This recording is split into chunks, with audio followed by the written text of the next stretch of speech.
सिकंदर महान का नाम आपने ज़रूर सुना होगा। वैसे इतिहास पढ़ते हैं ना, तो महान जैसा कार्य उसने कुछ नहीं किया था। बस राज्यों को लूटा था, भारत को लूटा था।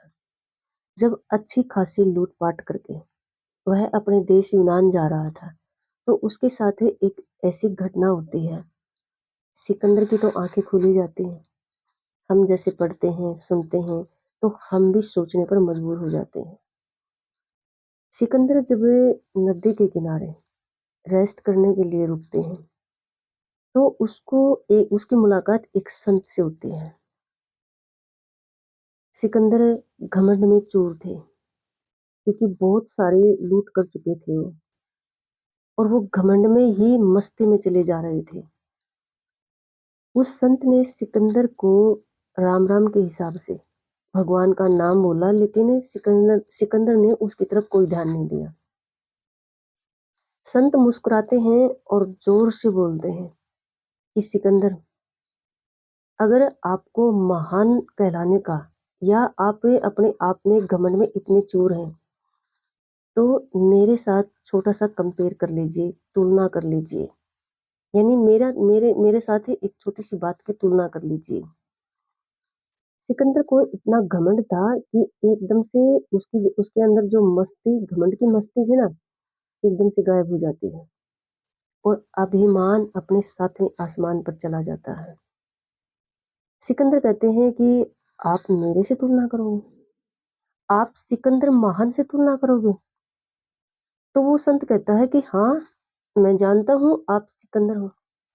महान तो आप अपने खुद ही लगा रहे हो। महान जैसा कोई कार्य आपने नहीं किया है। फिर भी अगर आप मेरे से एक तुलना करते हो, तो मैं भी आपको महान मान लूँगा। सिकंदर झट से अपने सेनापतियों को, जो उसके मुख्य सेनानी थे, उनको बुलाते हैं, संत को बैठाते हैं और कहते हैं कि हाँ, बताइए आपके साथ मैं किस तरह की तुलना कर सकता हूँ? और ऐसा कहकर ज़ोर-ज़ोर से हँसते हैं। संत अपनी जेब में हाथ डालते हैं और एक छोटा-सा, बिल्कुल छोटा-सा चमकदार कोई वस्तु पत्थर की तरह निकालते हैं, और सिकंदर को कहते हैं कि एक तराजू मँगाइए। सिकंदर अपने सेनापतियों को, मंत्रियों को कहते हैं कि तराजू लेकर आओ। उनके मंत्री सेनापति तराजू लेकर आते हैं। तो एक पलड़े पर संत उस चमकदार छोटी-सी वस्तु को रख देते हैं और कहते हैं, दूसरी जो तकड़ी है, दूसरा जो पलड़ा है, आप कुछ भी रख लीजिए। अगर आप इसका वेट मतलब समान कर सके, कंपेयर कर सके, तो दुनिया तो कहे या ना कहे सिकंदर, लेकिन मैं आपको सिकंदर महान नाम से पुकार भी लूँगा, मान भी लूँगा, आपको सैल्यूट भी करूँगा। सिकंदर घमंड में बहुत ज़्यादा चूर था। सिकंदर झट से थोड़ा-सा सामान मँगवाता है लूट-पाट का, रखता है, रखते ही चले जाते हैं, रखते ही चले जाते हैं। सिकंदर ने इतना सामान लूटा हुआ था, सब पलड़े में रखते हैं, लेकिन कंपेयर नहीं होता है, तुलना नहीं होती है, वेट बराबर नहीं आता है। वो एक छोटी-सी चमकदार वस्तु भारी पड़ रही थी सिकंदर के सारे सामान पर। सिकंदर हैरान हो जाते हैं, और फिर उनका जो घमंड था ना, वो भी गायब हो जाता है, और संत से कहते हैं कि मैंने बहुत सारी लूट-पाट मचाई है, धन इकट्ठा किया है, लेकिन मैं इस एक छोटी-सी वस्तु का बराबरी नहीं कर सका। आप बताइए ये वस्तु क्या है? संत कहते हैं रुको। वहीं धरती से थोड़ा-सा रेत उठाते हैं और उस चमकदार वस्तु पर डाल देते हैं। जैसे ही वह चमकदार वस्तु पे रेत से ढक जाती है, दब जाती है रेत के नीचे, वैसे ही जो सिकंदर का दूसरे पलड़े में सामान था, उसका वज़न भारी हो जाता है। यह देखकर सब हैरान हो जाते हैं और संत से पूछते हैं कि हमें आप इसकी नॉलेज दीजिए।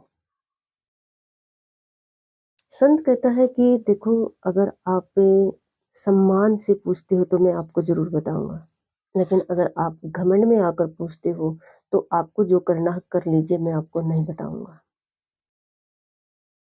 सिकंदर पहले बड़े घमंड में बोल रहा था, लेकिन फिर बिल्कुल नरम हो जाता है, विनम्र हो जाता है, और संत से कहता है कि महात्मन बताइए, ये क्या है? ये चमकदार वस्तु क्या है? तो संत कहते हैं कि यह बुद्धि है, माइंड है। यह हर चाहे कितनी ही कीमती वस्तु है, चाहे कितना ही सामान है, यह सबसे भारी होती है। इसका वजन सबसे ज़्यादा होता है। लेकिन अगर जब इस पर धूल पड़ जाए, धूल जम जाए, तो इससे हर सामान भारी हो जाता है। इंसान के पास जो बुद्धि है ना, जो माइंड है, सच में वो सबसे अनमोल है, सबसे कीमती है। यह एक रियल घटना है। कहते हैं यह घटना भारत की सीम पर हुई थी। जब ये सिकंदर भारत की सीम पार करने वाले थे, और भारत है ना, संतों का, देवी देवताओं का, यानी प्रभु का अवतार की धरती मानी जाती है। कहते हैं भगवान ने, इस दुनिया के मालिक ने, यूनिवर्स के मालिक ने जो ये सिकंदर था उसको सबक सिखाया था, और सिकंदर को वहीं से बुखार हो गया था। और कहते हैं इसके 3 दिन बाद सिकंदर की डेथ हो जाती है।